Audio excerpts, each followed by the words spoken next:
ओम नमः शिवाय। हर हर महादेव। नमस्कार दोस्तों, स्वागत है आप सभी का हमारी यूट्यूब चैनल पावरफुल हिंदू धर्म में। आप सभी पर भगवान भोलेनाथ और माता पार्वती की कृपा सदा और सर्वदा बनी रही। आज हम आप सभी को सावन मास में शिव महापुराण में रुद्र संहिता के तृतीय खंड में कथा अध्याय 10 का श्रवण कराएंगे। ऐसे श्रवण कीजिए कथा अध्याय 10 का, जिसमें वर्णन है भगवान शिव की गंगा अवतरण तीर्थ में तपस्या। श्री ब्रह्म जी बोले कि हे नारद, गिरिराज हिमालय की पुत्री पार्वती, जो साक्षात जगदम्बा का अवतार थी, अब 8 वर्ष की हो गई। तब भगवान शिव को उनके जन्म का समाचार मिला। तब उस अद्भुत बालिका को हृदय में रखकर वे बहुत प्रसन्न हुए।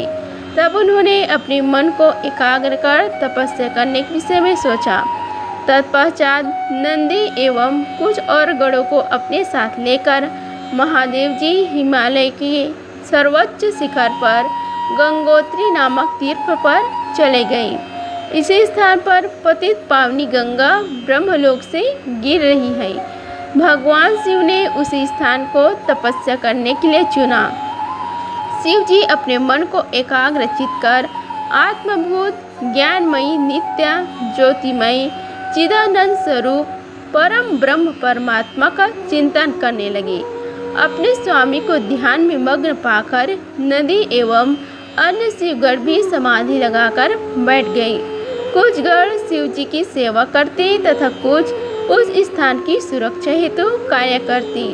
जब गिरिराज हिमालय को शिव जी के आगमन का यह शुभ समाचार प्राप्त हुआ, तब वे प्रेम पूर्वक मन में आदर का भाव लिए अपने सेवकों सहित उस स्थान पर आए जहाँ वे तपस्या कर रहे थे।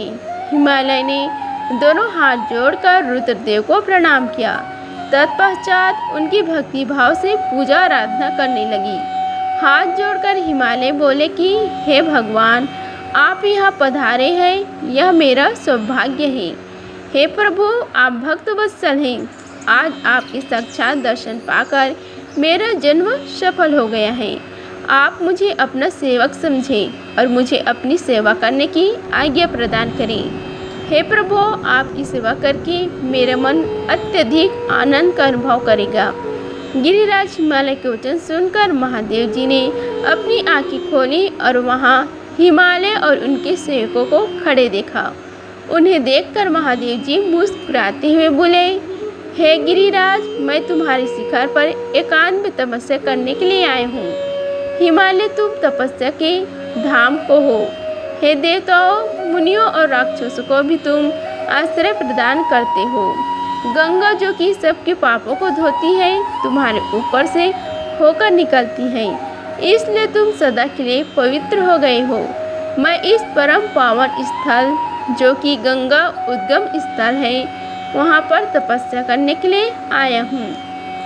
मैं यह चाहता हूँ कि मेरी तपस्या बिना किसी विघ्न बाधा के पूरी हो जाए, इसलिए तुम ऐसे व्यवस्था करो कि कोई मेरी निकट ना आ सके। अब तुम अपने घर जाओ और उसका उचित प्रबंध करो। ऐसा कहकर भगवान शिव चुप हो गए। तब हिमालय बोले कि हे परमेश्वर, आप मेरे निवास के क्षेत्र में पधारे हैं। यह मेरे लिए बड़े सौभाग्य की बात है। मैं आपको स्वागत करता हूँ। भगवान, अनेकों मनुष्य आपकी अन्य भाव से तपस्या और प्रार्थना करने पर भी आपके दर्शनों के लिए तरसते हैं। ऐसे महादेव ने मुझ दिन को अपने अमृत दर्शनों से कृतार्थ किया है। हे भगवान, आप यहाँ पर तपस्या के लिए पधारे हैं, इससे मैं बहुत प्रसन्न हूँ। आज मैं स्वयं को देवराज इंद्र से भी अधिक भाग्यशाली मानता हूँ। आप यहाँ बिना किसी विघ्न बाधा के एकाग्रचित होकर तपस्या कर सकते हैं। यहाँ आपको किसी भी तरह की कोई परेशानी नहीं होगी, ऐसा मैं आपको विश्वास दिलाता हूँ। ऐसा कहकर गिरिराज हिमालय अपने घर लौट गए। घर पहुंचकर उन्होंने अपनी पत्नी मैना को शिव जी की कही हुई सारी बातें का वृत्तांत कह सुनाया। तब उन्होंने अपने सेवकों को बुलाया और समझाते हुए कहा कि आज से कोई भी गंगा अवतरण अर्थात गंगोत्री नामक स्थान पर नहीं जाएगा। वहाँ जाने वालों को मैं दंड दूंगा। इस प्रकार हिमालय ने अपने गणों को शिव जी के तपस्या के स्थान पर न जाने का आदेश दिया। इस प्रकार श्रवण मास में शिव महापुराण में विद्येश्वर संहिता की तृतीय खंड में कथा अध्याय 10 का समाप्त हुआ। बोलो शिव शंकर भगवान की जय। अगर आप सभी की यह वीडियो अच्छी लगी होगी तो वीडियो को लाइक कीजिए, चैनल को सब्सक्राइब कीजिए और कमेंट बॉक्स में हर हर महादेव लिखिए। धन्यवाद। मिलते हैं अगले वीडियो में, तब तक के लिए हर हर महादेव।